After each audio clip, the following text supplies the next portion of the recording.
journalist, commentator. She's been to the World Cup, she's been to Ashes, she's been everywhere around the world. And now she's come to the Cool and Smooth T20 Explosion. Of course, I'm talking about Melinda Farrell, who I could say, Mel, you're my good friend now since we met on this trip. I think it's been fantastic. Firstly, let me say thank you so much for coming. I think what you brought to this tournament is a unique perspective in terms of media and the way media is covered. But I want to find out from you, Antigua, your first time. How much have you enjoyed it so far? Yeah, it's been such a trial, really. So hard to come to Antigua for a month to watch cricket, and I'm always ready. I'm actually ready to jump in the ocean at any particular time because it's right there. It's been amazing just to be here. I've been to Antigua once before in the 2018 Women's World Cup. I was here for a week, but this has been an unbelievable experience to just live here for a month.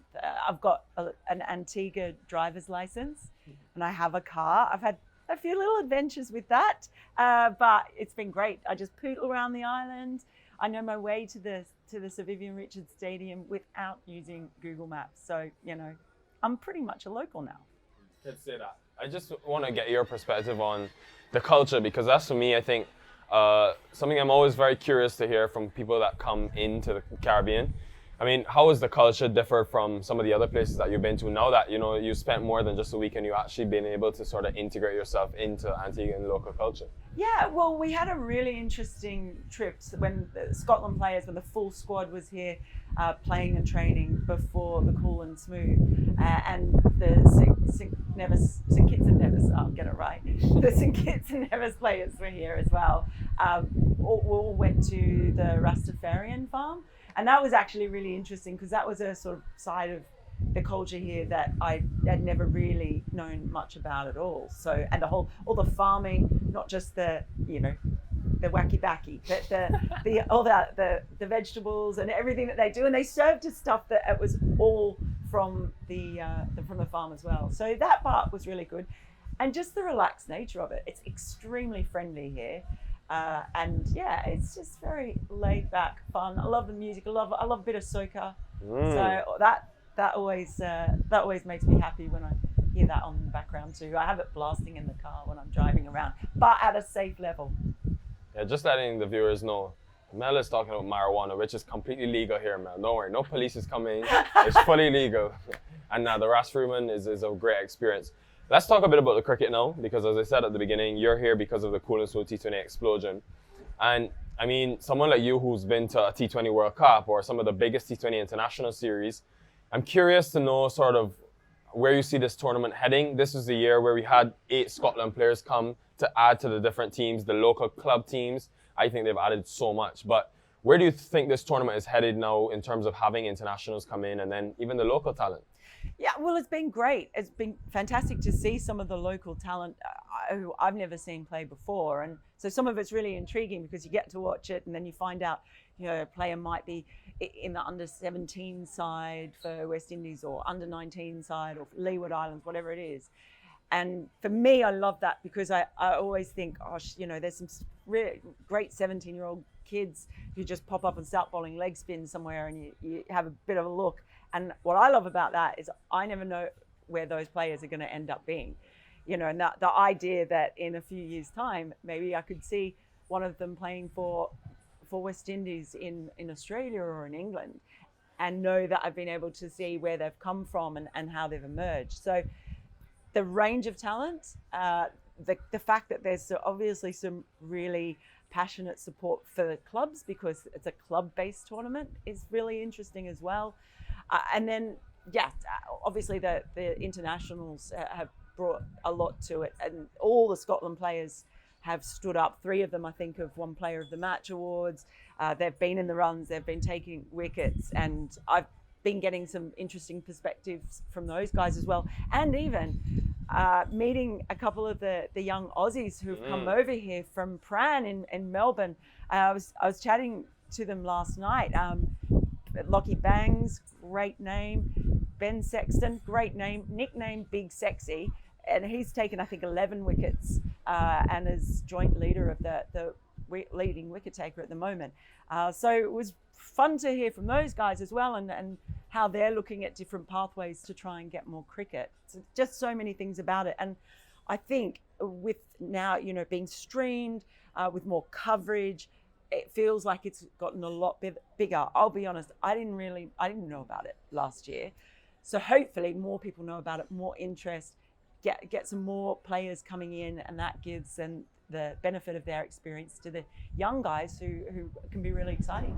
Yeah, that's the cricket. I mean, as you mentioned, having two Australians and yourself come to a tournament like this, for me, I think is a dream come true, because I never thought a local club tournament in the Caribbean, and Cool and Smooth is by far the biggest out of the nations that have club tournaments. But I never thought you would have that sort of international influence. But also something that is very unique as well is the fact that the matches are played at the Sir Vivian Richards Stadium, which is an international test ground. You've seen some very historic things happen there. What has it been like for you to walk into that ground every day and sort of experience that, like just that alone? It's been great. Last night I was commentating with Toby Marriott, one of the outstanding cricket district guys who aren't listening to me speak at all right now. And in between stints, we actually went out on the front of the balcony, and we were just sitting there right next to the Sir Curtly Ambrose sign, looking out. The sun was just about to set, that golden hour, clouds moving across, and it was just stunning. And I was just sitting there chatting about everything and nothing to him, looking out over that. The cricket was being played, and it was just so atmospheric.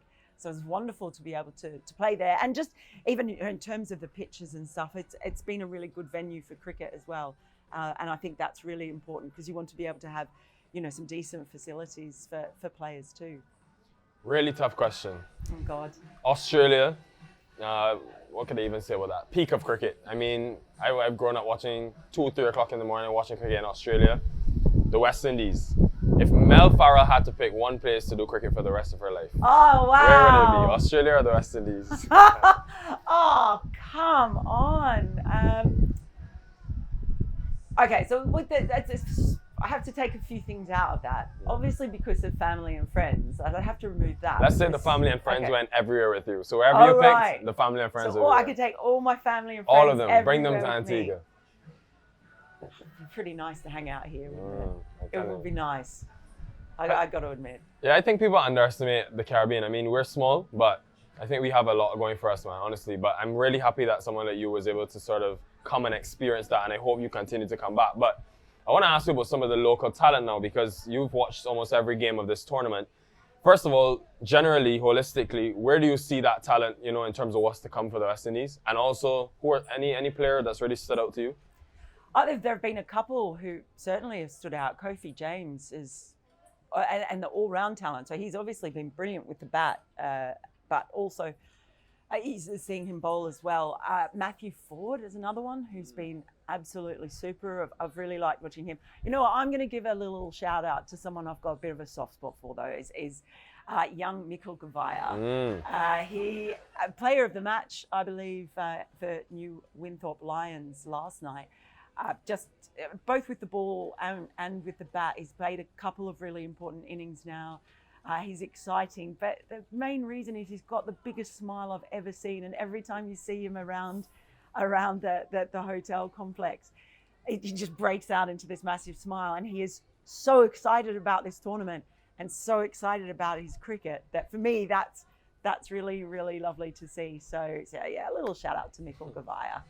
Yeah, last couple of years, man. I think the world knows Melinda Farrell. I mean, we've seen her at all the World Cups. I've grown up watching her, been a big fan. I need you to look into that camera and tell people why they need to come to Antigua and experience this place.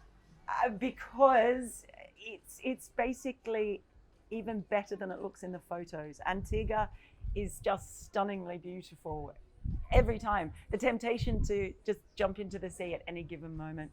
And it's relaxed, it's friendly, it's safe, it's beautiful, just driving in a direction. And I just can't believe it. Honestly, I'm surprised you can't see how black and blue my arm is, because I keep pinching myself that I'm actually here. Can't believe it. Come to Antigua, it rocks.